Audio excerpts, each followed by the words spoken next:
Hi ಸ್ನೇಹಿತರೆ, smart study circle YouTube ಚಾನಲ್ಗೆ ನಿಮಗೆಲ್ಲರಿಗೂ ಮತ್ತೊಮ್ಮೆ ಸ್ವಾಗತ. ಸ್ನೇಹಿತರೆ, ಈ ಒಂದು ವಿಡಿಯೋದಲ್ಲಿ ನಾವು 24 ಜುಲೈ, 25 ಜುಲೈ ಹಾಗೂ 26, 27 ಜುಲೈ ಒಟ್ಟು 4 ದಿನಗಳ ಪ್ರಮುಖ ಪ್ರಚಲಿತ ಘಟನೆಗಳ ಪ್ರಶ್ನೋತ್ತರಗಳನ್ನು ಈ ಒಂದು ವಿಡಿಯೋದಲ್ಲಿ ನೋಡ್ತಾ ಹೋಗೋಣ. ಈ ಒಂದು ವಿಡಿಯೋನ ಆರಂಭ ಮಾಡೋಕ್ಕಿಂತ ಮುಂಚೆ ನಮ್ಮ ಚಾನಲ್ಗೆ ಇದೇ ಫಸ್ಟ್ ಟೈಮ್ ಯಾರಾದರೂ ಭೇಟಿ ನೀಡ್ತಿದ್ರೆ ನಮ್ಮ ಚಾನಲ್ಗೆ ಸಬ್ಸ್ಕ್ರೈಬ್ ಮಾಡ್ಕೊಳ್ಳಿ. ಈ ಒಂದು ವಿಡಿಯೋಗೆ ತಪ್ಪದೆ ಲೈಕ್ ಅನ್ನು ಕೊಡಿ. ಹಾಗೂ ಈ ಒಂದು ವಿಡಿಯೋ ಮುಗಿದ ತಕ್ಷಣ ನಿಮಗೆ ವಿಡಿಯೋ ಚೆನ್ನಾಗಿದೆ ಅಂತ ಅನಿಸಿದರೆ ಈ ಒಂದು ವಿಡಿಯೋನ ನಿಮ್ಮ ಎಲ್ಲ ಸ್ನೇಹಿತರಿಗೆ ತಪ್ಪದೆ ಕಡ್ಡಾಯವಾಗಿ ಶೇರ್ ಮಾಡಿ. ಬನ್ನಿ ಇಂದಿನ ಕರೆಂಟ್ ಅಫೇರ್ಸ್ ವಿಡಿಯೋನ ಆರಂಭ ಮಾಡೋಣ. 2025ರ ಹೆನ್ಲಿ ಪಾಸ್ಪೋರ್ಟ್ ಸೂಚ್ಯಂಕದಲ್ಲಿ ಭಾರತದ ಸ್ಥಾನ ಎಷ್ಟು? ಉತ್ತರ ಆಪ್ಷನ್ 3, 77ನೇ ಸ್ಥಾನ. 2025ರ ಹೆನ್ಲಿ ಪಾಸ್ಪೋರ್ಟ್ ಸೂಚ್ಯಂಕದಲ್ಲಿ ಭಾರತ 8 ಸ್ಥಾನಗಳ ಜಿಗಿತ ಕಂಡಿದ್ದು 2024ರಲ್ಲಿ 85ನೇ ಸ್ಥಾನದಲ್ಲಿದ್ದಂತಹ ಭಾರತ ಈ ಬಾರಿ 77ನೇ ಸ್ಥಾನದೊಂದಿಗೆ ಉತ್ತಮ ಪ್ರಗತಿಯನ್ನು ಸಾಧಿಸಿದೆ. ಇದರೊಂದಿಗೆ ಭಾರತೀಯ ಪಾಸ್ಪೋರ್ಟ್ ಹೊಂದಿರುವವರಿಗೆ ವೀಸಾ ಮುಕ್ತ ಪ್ರವೇಶ ಕಲ್ಪಿಸುವ ದೇಶಗಳ ಸಂಖ್ಯೆ 57ರಿಂದ 59ಕ್ಕೆ ಏರಿದೆ. ಇತ್ತೀಚೆಗೆ ಈ ಪಟ್ಟಿಗೆ ಫಿಲಿಪೈನ್ಸ್ ಮತ್ತು ಶ್ರೀಲಂಕಾ ಸೇರ್ಪಡೆಗೊಂಡಿರುವುದು ಗಮನಾರ್ಹ ಆಗಿದೆ. ಹೆನ್ಲಿ ಪಾಸ್ಪೋರ್ಟ್ ಸೂಚ್ಯಂಕವು ಯಾವುದೇ ಪೂರ್ವ ವೀಸಾ ಇಲ್ಲದೆ ಪ್ರವೇಶಿಸಬಹುದಾದ ತಾಣಗಳ ಸಂಖ್ಯೆಯನ್ನು ಆಧರಿಸಿ ಪಾಸ್ಪೋರ್ಟ್ ಶ್ರೇಣೀಕರಿಸುತ್ತದೆ. ಈ ಸೂಚ್ಯಂಕಕ್ಕಾಗಿ ಅಂತಾರಾಷ್ಟ್ರೀಯ ವಾಯು ಸಾರಿಗೆ ಸಂಘ ಅಥವಾ IATA ಅಂಕಿ ಅಂಶಗಳನ್ನು ಬಳಸಿಕೊಂಡು ಡೇಟಾವನ್ನು ಸಂಗ್ರಹ ಮಾಡಲಾಗುತ್ತೆ. ಜಾಗತಿಕವಾಗಿ ಸಿಂಗಾಪುರ್ ಅಗ್ರಸ್ಥಾನದಲ್ಲಿದ್ದು 227 ತಾಣಗಳಲ್ಲಿ 193 ದೇಶಗಳಿಗೆ ವೀಸಾ ಮುಕ್ತ ಪ್ರವೇಶವನ್ನು ಒದಗಿಸುತ್ತೆ. ಓಕೆ, ಈ ಒಂದು ಹೆನ್ಲಿ ಪಾಸ್ಪೋರ್ಟ್ ಸೂಚ್ಯಂಕ ಮುಖ್ಯವಾಗಿ ಏನು ಆಧರಿಸಿದೆ ಅಂದರೆ ಯಾವ ಒಂದು ದೇಶವು ಎಷ್ಟು ದೇಶಗಳಿಗೆ ವೀಸಾ ಮುಕ್ತ ಪ್ರವೇಶ ಕಲ್ಪಿಸಿದೆ ಎಂಬುದರ ಮೇಲೆ ಆ ದೇಶಕ್ಕೆ ಒಂದು ಪಾಸ್ಪೋರ್ಟ್ ಸೂಚ್ಯಂಕದಲ್ಲಿ ಉನ್ನತ ಸ್ಥಾನವನ್ನು ಕೊಡುತ್ತೆ. ಇಲ್ಲಿ ಸಿಂಗಾಪುರ ಒಟ್ಟು 193 ದೇಶಗಳಿಗೆ ವೀಸಾ ಫ್ರೀ ಪ್ರವೇಶ, ಆ ದೇಶಕ್ಕೆ ಹೋಗ್ಬೇಕಂದ್ರೆ ವೀಸಾ ಇಲ್ಲ, ಹೀಗಾಗಿ ಟಾಪ್ ಸ್ಥಾನದಲ್ಲಿದೆ. ಭಾರತವು ಕೂಡ ಎಲ್ಲ 193 ದೇಶಗಳಿಗೆ ವೀಸಾ ಫ್ರೀ ಮಾಡಿದರೆ ಭಾರತ ಕೂಡ ಮೊದಲನೇ ದೇಶಕ್ಕೆ ಬರುತ್ತೆ. ಆದರೆ ಭದ್ರತಾ ದೃಷ್ಟಿಗಳಿಂದ ಅವೆಲ್ಲ ಮಾಡೋಕ್ಕೆ ಅಸಾಧ್ಯ. ಪ್ರಾಚೀನ ಎಟ್ರುಸ್ಕನ್ ನಾಗರಿಕತೆಯ ಸಮಾಧಿಯನ್ನ ಇತ್ತೀಚೆಗೆ ಯಾವ ದೇಶದಲ್ಲಿ ಕಂಡುಹಿಡಿಯಲಾಗಿದೆ? ಉತ್ತರ ಆಪ್ಷನ್ 4, ಇಟಲಿ. ಇತ್ತೀಚೆಗೆ ಮಧ್ಯ ಇಟಲಿಯಲ್ಲಿ ಪ್ರಾಚೀನ ಎಟ್ರುಸ್ಕನ್ ನಾಗರಿಕತೆಯ ಅಪರೂಪದ ಸಮಾಧಿಯನ್ನ ಪತ್ತೆ ಹಚ್ಚಲಾಗಿದೆ. ಟೈರ್ಹೇನಿಯನ್ನರು ಎಂದು ಕರೆಯಲ್ಪಡುವಂತಹ ಎಟ್ರುಸ್ಕನ್ಗಳು ಕ್ರಿಸ್ತಪೂರ್ವ 8ನೇ ಮತ್ತು 3ನೇ ಶತಮಾನಗಳ ಮಧ್ಯದಲ್ಲಿ ಪ್ರವರ್ಧಮಾನಕ್ಕೆ ಬಂದಿದ್ದರು. ಅವರ ಸಾಮ್ರಾಜ್ಯವಾಗಿರುವಂತಹ ಎಟ್ರೂರಿಯಾ ಅಥವಾ ಟಸಿಯಾ ಮಧ್ಯ ಇಟಲಿಯಲ್ಲಿದ್ದು ಟೈರ್ಹೇನಿಯನ್ ಸಮುದ್ರ, ಅರ್ನೋ ನದಿ ಮತ್ತು ಟೈಬರ್ ನದಿಗಳಿಂದ ಇದು ಈ ಸಾಮ್ರಾಜ್ಯ ಸುತ್ತುವರೆದಿತ್ತು. ಅವರು ಪ್ರಬಲವಾದ ನೌಕಾಪಡೆಯನ್ನು ಕೂಡ ಹೊಂದಿದ್ರು. ಇಟಲಿಯ ಪಶ್ಚಿಮ ಕರಾವಳಿಯ ಸಮುದ್ರಗಳಲ್ಲಿ ಪ್ರಾಬಲ್ಯವನ್ನ ಸಾಧಿಸಿದ್ರು. ಗಮನಾರ್ಹವಾಗಿ ಎಟ್ರೂರಿಯಾ ಪಶ್ಚಿಮ ಮೆಡಿಟೇರಿಯನ್ ಪ್ರದೇಶದಲ್ಲಿರುವಂತಹ ಅತಿ ದೊಡ್ಡ ಕಬ್ಬಿಣದ ನಿಕ್ಷೇಪಗಳ ಮೂಲವಾಗಿತ್ತು. ಮೆಡಿಟೇರಿಯನ್ನಲ್ಲಿ ಗ್ರಿಡ್ ಪ್ಲಾನ್ ನಗರಗಳನ್ನು ನಿರ್ಮಿಸಿದರಲ್ಲಿ ಇವರು ಮೊದಲಿಗರಾಗಿದ್ದು ನಂತರದ ರೋಮನ್ ನಗರ ಯೋಜನೆಗೆ ಇದು ಸ್ಫೂರ್ತಿ ನೀಡಿತು. ವಾಸ್ತವವಾಗಿ ರೋಮನ್ ನಾಗರಿಕತೆಯು ನಗರ ವಿನ್ಯಾಸಗಳು ಮತ್ತು ಧಾರ್ಮಿಕ ನಂಬಿಕೆಗಳು ಸೇರಿದಂತೆ ಅನೇಕ ಎಟ್ರುಸ್ಕನ್ ಪದ್ಧತಿಗಳನ್ನು ಅಳವಡಿಸಿಕೊಂಡಿತ್ತು. ಇತ್ತೀಚೆಗೆ ಬನ್ನೇರುಘಟ್ಟ ಜೈವಿಕ ಉದ್ಯಾನವನದಿಂದ 4 ಆನೆಗಳನ್ನು ಯಾವ ದೇಶಕ್ಕೆ ಕಳುಹಿಸಲಾಗಿದೆ? ಉತ್ತರ ಜಪಾನ್. ಬೆಂಗಳೂರಿನ ಬನ್ನೇರುಘಟ್ಟ ಜೈವಿಕ ಉದ್ಯಾನದಲ್ಲಿರುವಂತಹ 4 ಆನೆಗಳನ್ನು ಅಂತಾರಾಷ್ಟ್ರೀಯ ಪ್ರಾಣಿ ವಿನಿಮಯ ಯೋಜನೆ ಅಡಿಯಲ್ಲಿ ಜಪಾನ್ ದೇಶಕ್ಕೆ ಕಳುಹಿಸಲಾಗಿದೆ. ಬೆಂಗಳೂರಿನ ಕೆಂಪೇಗೌಡ ಅಂತಾರಾಷ್ಟ್ರೀಯ ವಿಮಾನ ನಿಲ್ದಾಣದಿಂದ ಕತಾರ್ ಏರ್ವೇಸ್ ಸರಕು ಸಾಗಣೆ ವಿಮಾನದ ಮೂಲಕ ತೆರಳಿರುವಂತಹ ಈ ಆನೆಗಳಲ್ಲಿ 1 ಗಂಡು ಹಾಗೂ 3 ಹೆಣ್ಣಾನೆಗಳಿವೆ. ಗಂಡು ಯಾವುದು?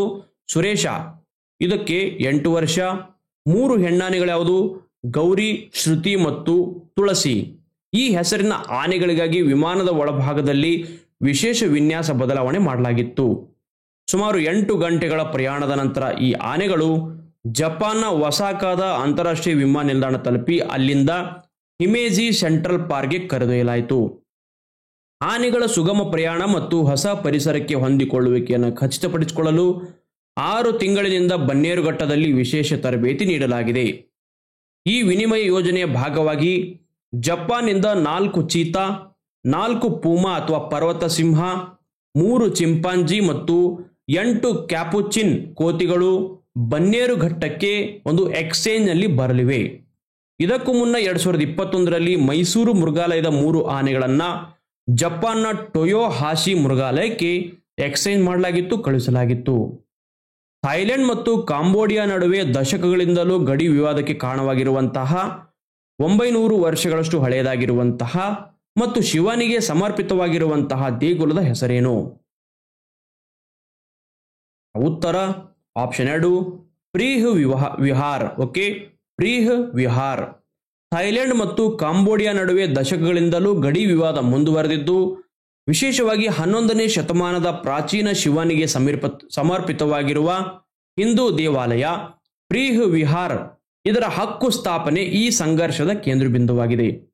1962ರಲ್ಲಿ ಅಂತಾರಾಷ್ಟ್ರೀಯ ನ್ಯಾಯಾಲಯ ಅಥವಾ ICJ ಈ ದೇವಾಲಯದ ಮಾಲೀಕತ್ವ ಕಾಂಬೋಡಿಯಾಕ್ಕೆ ಸೇರಿದೆ ಅಂತ ತೀರ್ಪು ನೀಡಿತ್ತು. ಆದಾಗ್ಯೂ ಥೈಲ್ಯಾಂಡ್ ಈ ತೀರ್ಪನ್ನು ಸಂಪೂರ್ಣವಾಗಿ ಒಪ್ಪದೆ ದೇವಾಲಯದ ಸುತ್ತಮುತ್ತಲಿನ ಭೂಪ್ರದೇಶದ ಹಕ್ಕಿಗಾಗಿ ತನ್ನ ಹೋರಾಟವನ್ನು ಥೈಲ್ಯಾಂಡ್ ಮುಂದುವರೆಸಿತ್ತು.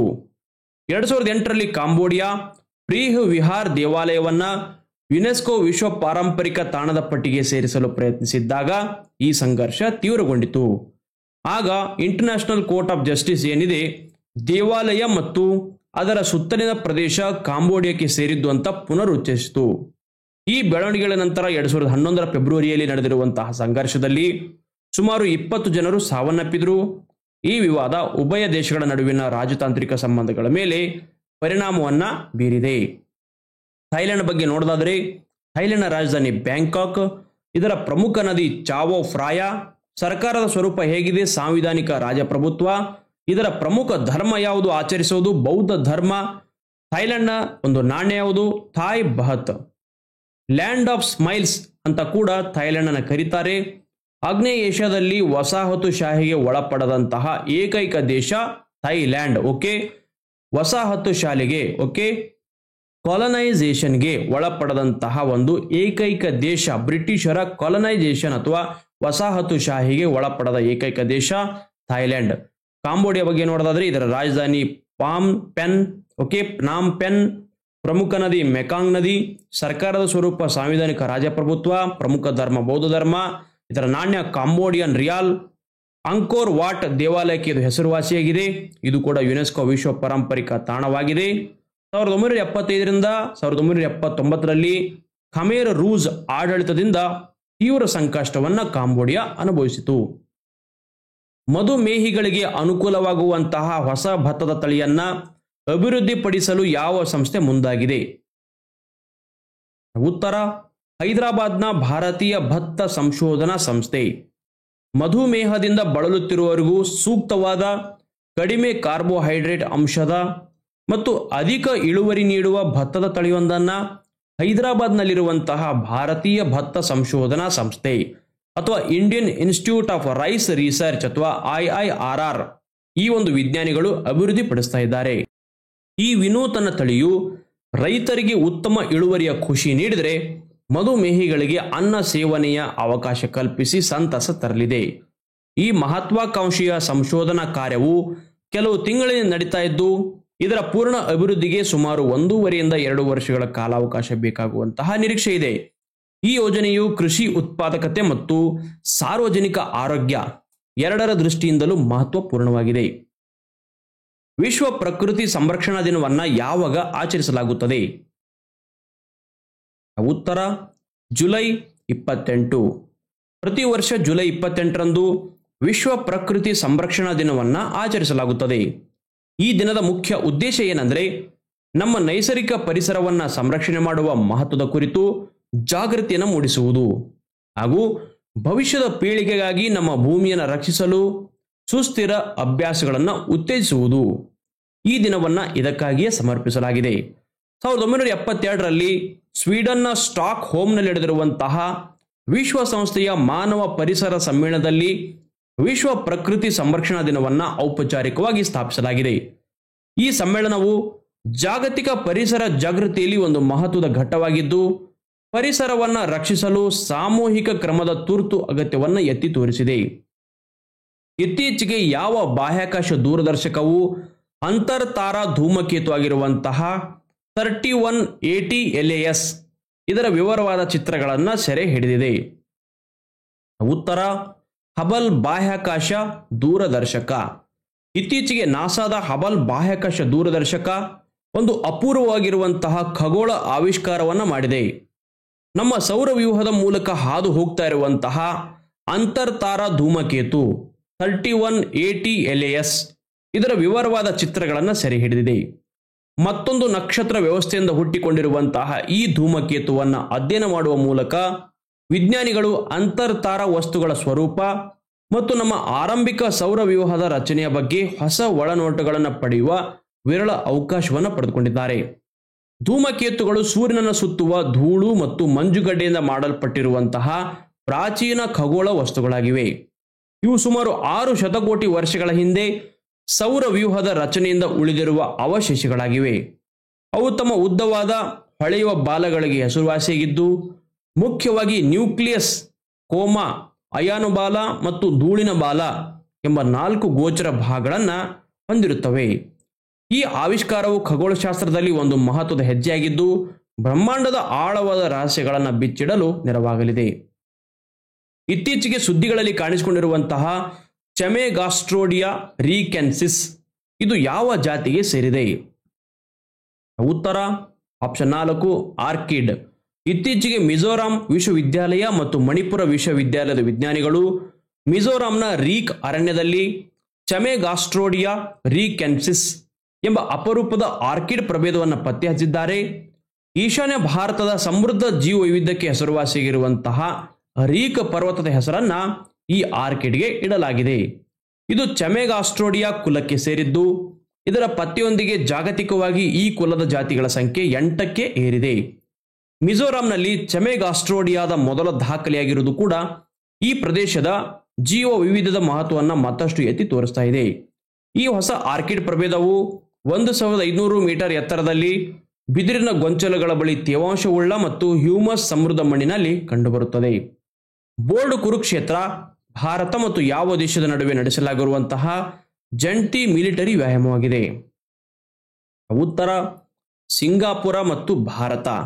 ಭಾರತ ಮತ್ತು ಸಿಂಗಾಪುರ ನಡುವಿನ ಜಂಟಿ ಮಿಲಿಟರಿ ವ್ಯಾಯಾಮ ಆಗಿರುವಂತಹ 14ನೇ ಆವೃತ್ತಿಯಾಗಿರುವಂತಹ ವ್ಯಾಯಾಮ ಬೋರ್ಡ್ ಕುರುಕ್ಷೇತ್ರ ಇದು 2025 ಜುಲೈ 27ರಂದು ಜೋಧ್ಪುರದಲ್ಲಿ ಆರಂಭಗೊಂಡಿದೆ.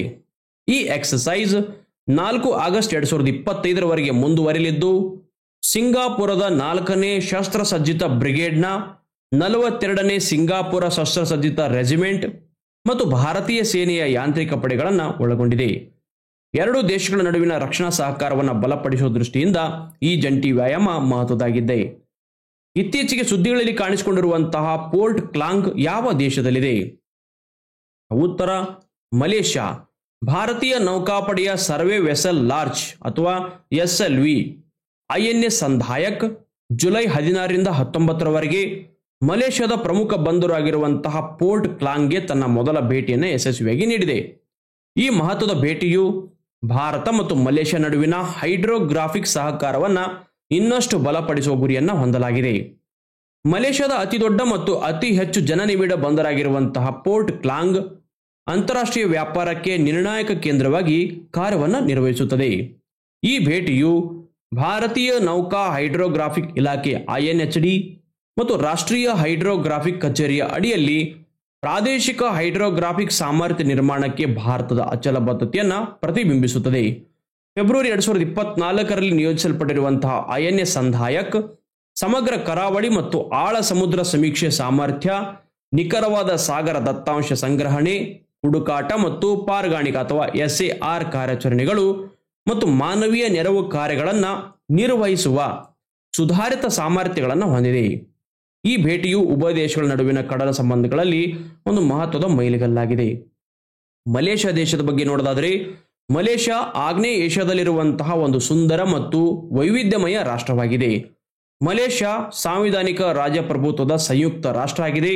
ಇದು 13 ರಾಜ್ಯಗಳು ಮತ್ತು 3 ಫೆಡರಲ್ ಪ್ರದೇಶಗಳನ್ನು ಒಳಗೊಂಡಿದೆ. ಮಲೇಷ್ಯಾದ ರಾಜಧಾನಿ ಕೌಲಾಲಂಪುರ.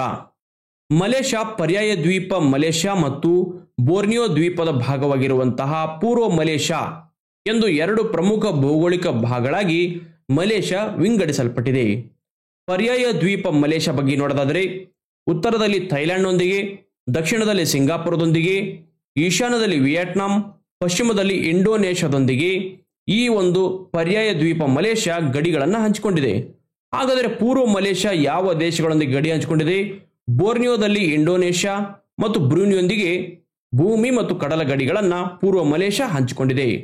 ಫಿಲಿಪೈನ್ಸ್ ಮತ್ತು ವಿಯೆಟ್ನಾಂ ಜೊತೆಗೆ ಸಮುದ್ರ ಗಡಿಗಳನ್ನು ಮಲೇಷ್ಯಾ ಹಂಚಿಕೊಂಡಿದೆ. ಗ್ಲೋಬಲ್ ಫೈನಾನ್ಸ್ ನಿಯತಕಾಲಿಕೆಯಿಂದ 2025 ವಿಶ್ವದ ಅತ್ಯುತ್ತಮ ಗ್ರಾಹಕ ಬ್ಯಾಂಕ್ ಎಂದು ಯಾವ ಭಾರತೀಯ ಬ್ಯಾಂಕ್ ಅನ್ನು ಹೆಸರಿಸಲಾಗಿದೆ? ಇದರ ಉತ್ತರ ಸ್ಟೇಟ್ ಬ್ಯಾಂಕ್ ಆಫ್ ಇಂಡಿಯಾ. ಇತ್ತೀಚೆಗೆ state bank of India SBI ಜಾಗತಿಕವಾಗಿ ಪ್ರತಿಷ್ಠಿತ ಗ್ಲೋಬಲ್ ಫೈನಾನ್ಸ್ ನಿಯತಕಾಲಿಕೆಯಿಂದ 2025 ವಿಶ್ವದ ಅತ್ಯುತ್ತಮ ಗ್ರಾಹಕ ಬ್ಯಾಂಕ್ ಎಂದು ಗುರುತಿಸಲ್ಪಟ್ಟಿದೆ. 18 ಜುಲೈ 2025 ಘೋಷಿಸಲಾಗಿರುವಂತಹ ಈ ಮಾನ್ಯತೆ ಭಾರತದ ಅತಿದೊಡ್ಡ ಸಾರ್ವಜನಿಕ ವಲಯದ ಬ್ಯಾಂಕ್ ಆಗಿರುವ SBIನ ಬಲವಾದ ಗ್ರಾಹಕ ಸೇವೆಯನ್ನು ಎತ್ತಿ ತೋರಿಸುತ್ತದೆ. ಈ ಪ್ರಶಸ್ತಿಯು ಗ್ಲೋಬಲ್ ಫೈನಾನ್ಸ್ನ ಆಳವಾದ ಸಂಶೋಧನೆ ಮತ್ತು ವಿಶ್ಲೇಷಣೆಯನ್ನು ಆಧರಿಸಿದೆ. ಜೊತೆಗೆ ವಿಶ್ವದಾದ್ಯಂತ ಕಾರ್ಪೊರೇಟ್ ಹಣಕಾಸು ತಜ್ಞರು, ವಿಶ್ಲೇಷಕರು ಮತ್ತು ಬ್ಯಾಂಕರ್ಗಳ ಅಮೂಲ್ಯ ಒಳನೋಟಗಳನ್ನು ಸಹ ಈ ಮೌಲ್ಯಮಾಪನದಲ್ಲಿ ಗಣನೆಗೆ ತೆಗೆದುಕೊಳ್ಳಲಾಗಿದೆ. ಇದು SBIನ ಗ್ರಾಹಕ ಕೇಂದ್ರಿತ ವಿಧಾನ ಮತ್ತು ಹಣಕಾಸು ಸೇವೆಗಳಲ್ಲಿರುವಂತಹ ಶ್ರೇಷ್ಠತೆಗೆ ದೊರೆತಿರುವಂತಹ ಒಂದು ಅಂತಾರಾಷ್ಟ್ರೀಯ ಮನ್ನಣೆಯಾಗಿದೆ. ಸ್ಟೇಟ್ ಬ್ಯಾಂಕ್ ಆಫ್ ಇಂಡಿಯಾ ಬಗ್ಗೆ ನೋಡೋದಾದರೆ ಭಾರತದ ಅತಿದೊಡ್ಡ ಸಾರ್ವಜನಿಕ ವಲಯದ ಬ್ಯಾಂಕ್ ಆಗಿದೆ, ಹಣಕಾಸು ಸೇವೆಗಳ ಸಂಸ್ಥೆಯಾಗಿದೆ. ಇದರ ಮುಖ್ಯ ಕಚೇರಿ ಮುಂಬೈನಲ್ಲಿದೆ. SBIನ ಮೂಲ 1806ರಲ್ಲಿ ಕಲ್ಕತ್ತಾದಲ್ಲಿ ಸ್ಥಾಪಿತವಾಗಿರುವಂತಹ ಬ್ಯಾಂಕ್ ಆಫ್ ಕಲ್ಕತ್ತಾವರೆಗೆ ಹೋಗುತ್ತೆ.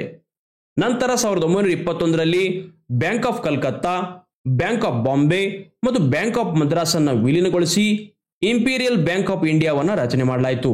1955ರಲ್ಲಿ ಭಾರತ ಸರ್ಕಾರ ಇಂಪೀರಿಯಲ್ ಬ್ಯಾಂಕ್ ಆಫ್ ಇಂಡಿಯಾದ ನಿಯಂತ್ರಣವನ್ನು ಕಳೆದುಕೊಂಡಿತು ಮತ್ತು ಇದನ್ನ ಸ್ಟೇಟ್ ಬ್ಯಾಂಕ್ ಆಫ್ ಇಂಡಿಯಾ ಅಂತ ಮರುನಾಮಕರಣ ಮಾಡಲಾಯಿತು. 2025 ನಂಬಿಯೋ ಸುರಕ್ಷತಾ ಸೂಚ್ಯಂಕದಲ್ಲಿ ಭಾರತ ಎಷ್ಟನೇ ಸ್ಥಾನದಲ್ಲಿದೆ? ಉತ್ತರ 67ನೇ ಸ್ಥಾನ. ಇತ್ತೀಚೆಗೆ ಪ್ರಕಟವಾಗಿರುವಂತಹ ನಂಬಿಯೋ ಸುರಕ್ಷತಾ ಸೂಚ್ಯಂಕ 2025ರಲ್ಲಿ ಭಾರತ 55.8 ಸುರಕ್ಷತಾ ಅಂಕಗಳೊಂದಿಗೆ 146 ದೇಶಗಳಲ್ಲಿ 67ನೇ ಸ್ಥಾನವನ್ನು ಪಡೆದುಕೊಂಡಿದೆ. ಈ ಸೂಚ್ಯಂಕ ನೈಜ ಸಮಯದ ಬಳಕೆದಾರ ಆಧಾರಿತ ಜಾಗತಿಕ ಶ್ರೇಯಾಂಕವಾಗಿದ್ದು ಆಯಾ ದೇಶಗಳಲ್ಲಿ ಜನರು ಎಷ್ಟು ಸುರಕ್ಷಿತ ಎಂದು ಭಾವಿಸುತ್ತಾರೆ ಎಂಬುದನ್ನು ಈ ಒಂದು ಸೂಚ್ಯಂಕ ಪ್ರತಿಬಿಂಬಿಸುತ್ತದೆ. ಅಪರಾಧದ ಭಯ, ಅಪರಾಧ ಘಟನೆಗಳು ಮತ್ತು ಸಾರ್ವಜನಿಕ ಸುರಕ್ಷತೆಯ ಗ್ರಹಿಕೆಗಳಂತಹ ಅಂಶಗಳನ್ನು ಇದು ಗಣನೆಗೆ ತೆಗೆದುಕೊಳ್ಳುತ್ತೆ. ಹಾಗಾದರೆ 2025 ಈ ಒಂದು ನಂಬಿಯೋ ಸುರಕ್ಷತಾ ಸೂಚ್ಯಂಕದಲ್ಲಿ ವಿಶ್ವದ ಅತ್ಯಂತ ಸುರಕ್ಷಿತ ದೇಶಗಳ್ಯಾವುದು? Andorra, United Arab Emirates, Qatar ಹಾಗೂ ತೈವಾನ್ಗಳು. 2025 ಕಡಲ ಹಣಕಾಸು ಶೃಂಗಸಭೆ ಎಲ್ಲಿ ನಡೆದಿದೆ? ಉತ್ತರ ನವದೆಹಲಿಯಲ್ಲಿ. ಇತ್ತೀಚೆಗೆ ನವದೆಹಲಿಯಲ್ಲಿ ಬಂದರುಗಳು, ಹಡಗು ಸಾಗಣೆ ಮತ್ತು ಜಲಮಾರ್ಗಗಳ ಸಚಿವಾಲಯ 2025 ಕಡಲ ಹಣಕಾಸು ಶೃಂಗಸಭೆಯನ್ನು ಆಯೋಜನೆ ಮಾಡಿತ್ತು. ಇದು ಕಡಲ ಅಮೃತಕಾಲ್ ಮಿಷನ್ ಅಥವಾ MAKV 2047 ಬೆಂಬಲಿಸುವ ಮೂಲಕ ಭಾರತವನ್ನು ಜಾಗತಿಕವಾಗಿ ಉನ್ನತ ಕಡಲ ಶಕ್ತಿಯನ್ನಾಗಿ ಮಾಡುವಂತಹ ಗುರಿಯನ್ನು ಹೊಂದಿದೆ. ಸಭೆಯಲ್ಲಿ ಪ್ರಸ್ತುತಪಡಿಸಿದಂತೆ ಭಾರತದ ಕಂಟೈನರ್ ಸಾಮರ್ಥ್ಯ 70%ಕ್ಕಿಂತ ಹೆಚ್ಚು ಏರಿಕೆಯಾಗಿದ್ದು ಕರಾವಳಿ ಮತ್ತು ಒಳನಾಡಿನ ಜಲಮಾರ್ಗಗಳ ಮೂಲಕ ಸರಕು ಸಾಗಣೆಯಲ್ಲಿ ಗಣನೀಯ ಬೆಳವಣಿಗೆ ಕಂಡುಬಂದಿದೆ. ಹಡಗು ಸಾಗಣೆ ಕ್ಷೇತ್ರದಲ್ಲಿ ಭಾರತ 100% ವಿದೇಶಿ ನೇರ ಹೂಡಿಕೆ ಅಥವಾ FDIಗೆ ಅವಕಾಶ ನೀಡುತ್ತೆ ಮತ್ತು ಗಿಫ್ಟ್ ಸಿಟಿ IFSC ಅಥವಾ ಇಂಡಿಯನ್ ಫೈನಾನ್ಷಿಯಲ್ ಸಿಸ್ಟಮ್ ಕೋಡ್ ಮೂಲಕ ವಿವಿಧ ಪ್ರೋತ್ಸಾಹಕಗಳನ್ನು ಒದಗಿಸುತ್ತದೆ. ಇದಲ್ಲದೆ ಹಡಗು ನಿರ್ಮಾಣ ಮತ್ತು ಬಂದರು ಮೂಲ ಸೌಕರ್ಯದಲ್ಲಿ ದೀರ್ಘಾವಧಿಯ ಹಣಕಾಸು ಹೆಚ್ಚಿಸಲು ಕಡಲ ಅಭಿವೃದ್ಧಿ ನಿಧಿ ಅಥವಾ MDF ಅನ್ನು ಘೋಷಣೆ ಮಾಡಲಾಗಿದೆ. ವಾಹನಗಳ ಒಳಭಾಗದಲ್ಲಿ ಪ್ಲಾಸ್ಟಿಕ್ಗೆ ಪರಿಸರ ಸ್ನೇಹಿ ಪರ್ಯಾಯವಾಗಿ ಬಿದಿರು ಪಾಲಿಮರ್ ಸಂಯೋಜನೆಯನ್ನು ಯಾವ ಸಂಸ್ಥೆ ಅಭಿವೃದ್ಧಿಪಡಿಸಿದೆ? ಉತ್ತರ ಆಪ್ಷನ್ 1 IIT ಗುವಾಹಟಿ. ಇತ್ತೀಚೆಗೆ IIT ಗುವಾಹಟಿಯ ಸಂಶೋಧಕರು ವಾಹನಗಳ ಒಳಭಾಗದಲ್ಲಿ ಪ್ಲಾಸ್ಟಿಕ್ಗೆ ಪರಿಸರ ಸ್ನೇಹಿ ಪರ್ಯಾಯವಾಗಿ ಬಿದಿರು ಪಾಲಿಮರ್ ಸಂಯೋಜನೆಯನ್ನು ಅಭಿವೃದ್ಧಿಪಡಿಸಿದ್ದಾರೆ. ಈ ಹೊಸ ಸಂಶೋಧನೆಯ ಅಥವಾ ಈ ಹೊಸ ಸಂಯೋಜನೆಯು ಈಶಾನ್ಯ ಭಾರತದಲ್ಲಿ ವೇಗವಾಗಿ ಬೆಳೆಯುವ ಬಿದಿರಿನ ಜಾತಿಯಾಗಿರುವಂತಹ ಬಂಬೂಸಾ ತುಲ್ಡಾವನ್ನು ಬಳಸುತ್ತದೆ. ಇದನ್ನು ಜೈವಿಕ ವಿಘಟನೀಯ ಪಾಲಿಮರ್ಗಳೊಂದಿಗೆ ಸಂಯೋಜಿಸಿ ವೆಚ್ಚ ಪರಿಣಾಮಕಾರಿ ಮತ್ತು ಸುಸ್ಥಿರ ವಸ್ತುವನ್ನ ರಚನೆ ಮಾಡಲಾಗಿದೆ. ಈ ಸಂಶೋಧನೆಯು ಪರಿಸರ ಅಭಿವೃದ್ಧಿ ಮತ್ತು ಸುಸ್ಥಿರತೆ ಜರ್ನಲ್ನಲ್ಲಿ ಪ್ರಕಟವಾಗಿದೆ. ಈ ನೂತನ ವಸ್ತು ಹೆಚ್ಚಿನ ಶಕ್ತಿ, ಉತ್ತಮ ಉಷ್ಣ ಸ್ಥಿರತೆ ಮತ್ತು ಕಡಿಮೆ ತೇವಾಂಶ ಹೀರಿಕೊಳ್ಳುವಿಕೆಯನ್ನು ಪ್ರದರ್ಶನ ಮಾಡುತ್ತೆ. ಇದು ವಾಹನಗಳ ಒಳಾಂಗಣ ಬಳಕೆಗೆ ಸೂಕ್ತವಾಗಿದೆ. ಇತ್ತೀಚೆಗೆ ಸುದ್ದಿಯಲ್ಲಿ ಕಾಣಿಸಿಕೊಂಡಿರುವಂತಹ ಸೈರೋಸ್ ದ್ವೀಪ ಯಾವ ದೇಶದಲ್ಲಿದೆ? ಉತ್ತರ ಗ್ರೀಸ್ನಲ್ಲಿದೆ. ಸೈರೋಸ್ ದ್ವೀಪ ಗ್ರೀಸ್ನಲ್ಲಿದೆ. ಇತ್ತೀಚೆಗೆ ಗಾಜಾ ಯುದ್ಧದ ಪ್ರತಿಭಟನೆಗಳಿಗಾಗಿ ಇಸ್ರೇಲಿ ಪ್ರವಾಸಿಗರನ್ನು ಹೊತ್ತಿರುವಂತಹ ಕ್ರೂಸ್ ಲೈನರ್ ಒಂದಕ್ಕೆ ಗ್ರೀಸ್ನ ಸೈರೋಸ್ ದ್ವೀಪದಲ್ಲಿ ಡಾಕಿಂಗ್ ಮಾಡಲು ನಿರಾಕರಿಸಲಾಗಿದೆ. ಪರಿಣಾಮವಾಗಿ ಆ ಹಡಗು ತನ್ನ ಮಾರ್ಗವನ್ನು ಬದಲಾಯಿಸಿ ಸೈಪ್ರಸ್ಗೆ ತೆರಳಬೇಕಾಯಿತು.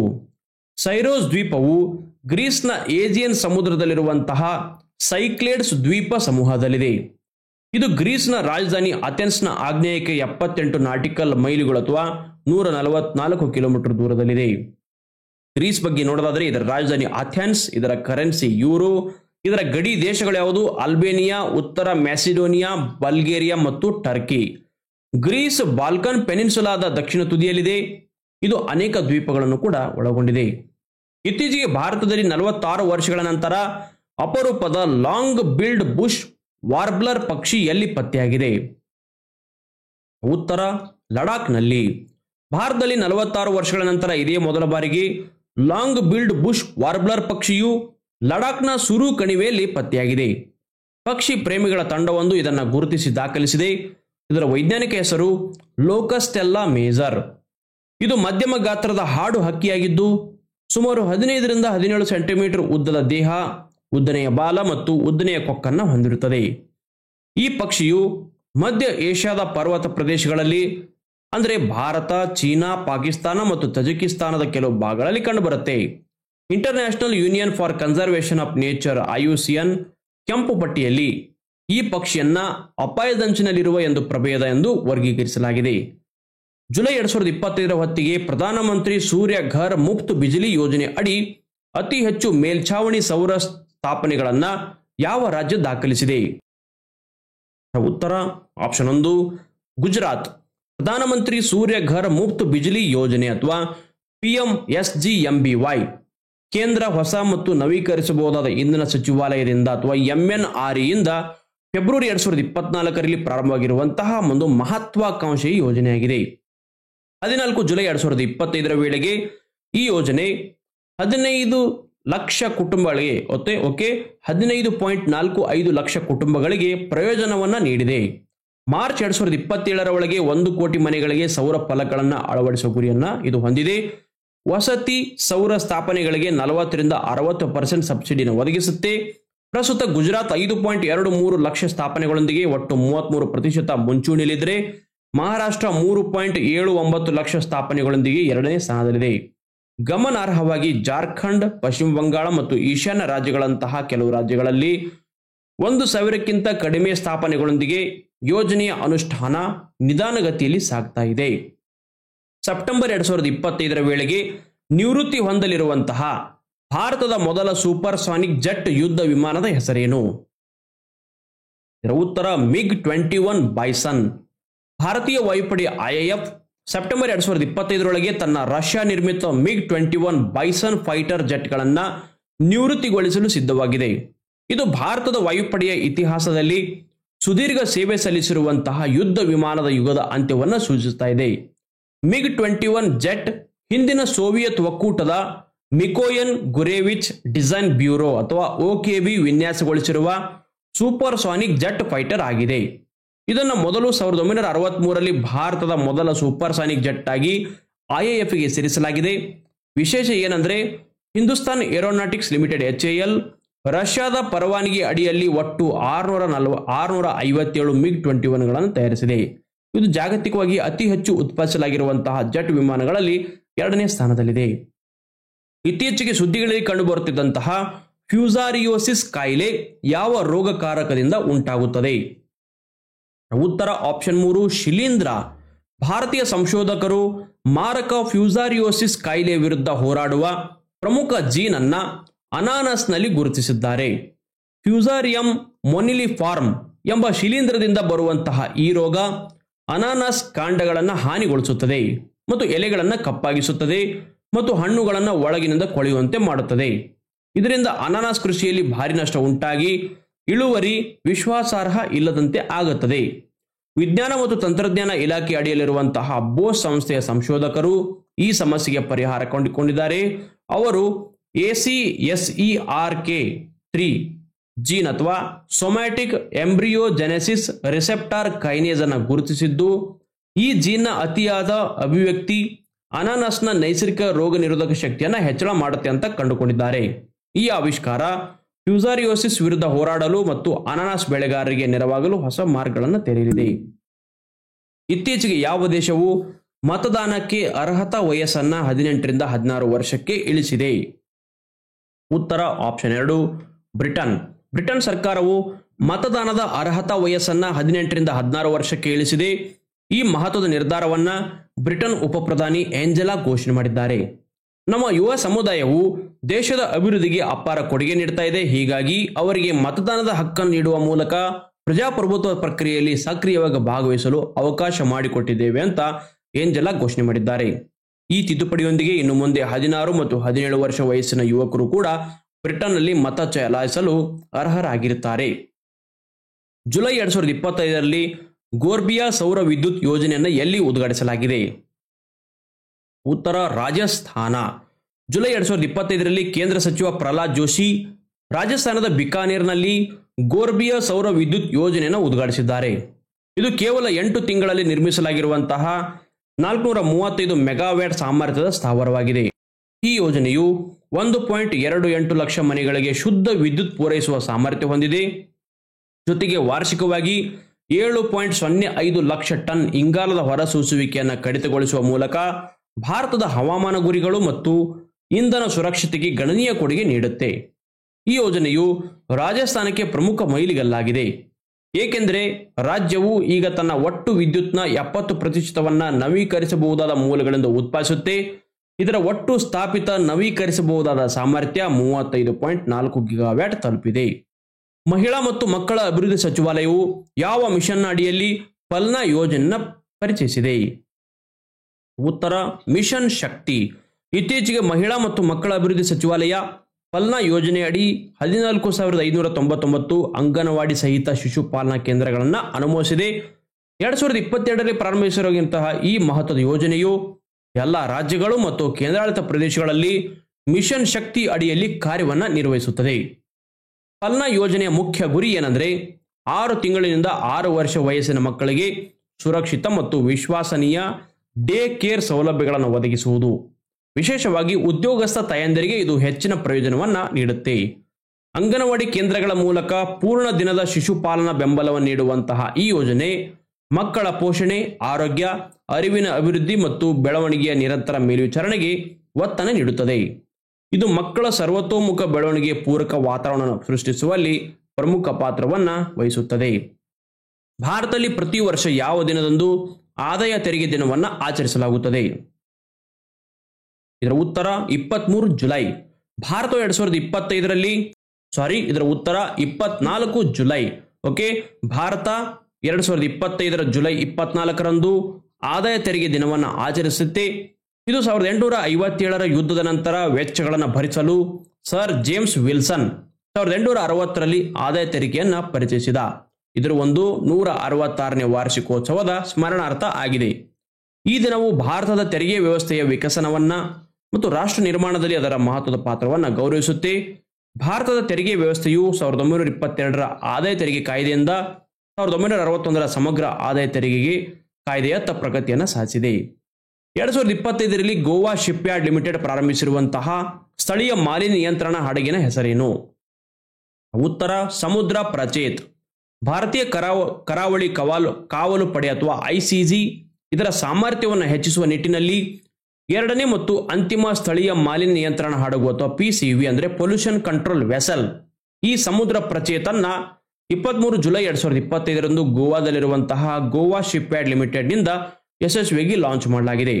ಈ ಹಡಗು 72% ಸ್ಥಳೀಯ ಕಚ್ಚಾ ವಸ್ತುಗಳನ್ನು ಬಳಸಿ ನಿರ್ಮಾಣ ಮಾಡಲಾಗಿದ್ದು, ಇದು ಕೇಂದ್ರ ಸರ್ಕಾರದ ಆತ್ಮನಿರ್ಭರ್ ಭಾರತ್ ಉಪಕ್ರಮದ ದೇಶೀಯ ಉದ್ಯಮಗಳು, ಸೂಕ್ಷ್ಮ ಸಣ್ಣ ಮತ್ತು ಮಧ್ಯಮ ಉದ್ಯಮಗಳು ಹಾಗೂ ಉದ್ಯೋಗ ಸೃಷ್ಟಿಗೆ ಗಣನೀಯ ಬೆಂಬಲ ನೀಡ್ತಾ ಇದೆ. ಸಮುದ್ರ ಪ್ರಚೇತ ಹಡಗನ್ನ ಭಾರತದ ವಿಶೇಷ ಆರ್ಥಿಕ ವಲಯ ಅಥವಾ WZ ಇದರಲ್ಲಿ ಸಂಭವಿಸಬಹುದಾಗಿರುವಂತಹ ತೈಲ ಸೋರಿಕೆಗಳನ್ನ ಅತ್ಯಾಧುನಿಕ ಪ್ರತಿಕ್ರಿಯೆ ಸಲಕರಣೆಗಳೊಂದಿಗೆ ಸಮರ್ಥವಾಗಿ ನಿರ್ವಹಿಸಲು ವಿನ್ಯಾಸಗೊಳಿಸಲಾಗಿದೆ. ಈ ಸರಣಿಯ ಮೊದಲ ಮಾಲಿನ್ಯ ನಿಯಂತ್ರಣ ಹಡಗು ಸಮುದ್ರ ಪ್ರತಾಪನ್ನ 29 ಆಗಸ್ಟ್ 2024 ಬಿಡುಗಡೆ ಮಾಡಲಾಗಿತ್ತು. ಓಕೆ, ಇಲ್ಲಿಗೆ ಈ ಒಂದು 4 ದಿನಗಳ ಕರೆಂಟ್ ಅಫೇರ್ಸ್ ವಿಡಿಯೋ ಮುಕ್ತಾಯ ಆಗ್ತಾ ಇದೆ. ಜುಲೈ ಮಾಸಪತ್ರಿಕೆಯನ್ನ ಇನ್ನೂ ಯಾರಾದರೂ ಪಡ್ಕೊಂಡಿಲ್ಲದೆ ಕೆಳಗಡೆ ನಂಬರ್ ಕಾಣ್ತಾ ಇದೆ, ಆ ನಂಬರ್ಗೆ ಮೆಸೇಜ್ ಮಾಡೋ ಮೂಲಕ ಪೋಸ್ಟ್ ಮೂಲಕ ನಿಮ್ಮ ಮನೆಗೆ ಮ್ಯಾಗಝಿನ್ ಅನ್ನು ಪಡೆದುಕೊಳ್ಳಿ. ಹಾಗೂ ಈ ಒಂದು ವಿಡಿಯೋನ ತಪ್ಪದೆ ಎಲ್ಲ ನಿಮ್ಮ ಸ್ನೇಹಿತರಿಗೆ ಶೇರ್ ಮಾಡಿ ಮರಿಬೇಡಿ. ಎಲ್ಲ ವಿದ್ಯಾರ್ಥಿಗಳು ನಿಮ್ಮ ಒಂದು ಸ್ನೇಹಿತರಿಗೆ ವಾಟ್ಸಪ್ ಗ್ರೂಪ್ಗಳಿಗೆ ಈ ಒಂದು ವಿಡಿಯೋನ ಶೇರ್ ಮಾಡಿ. ಧನ್ಯವಾದ.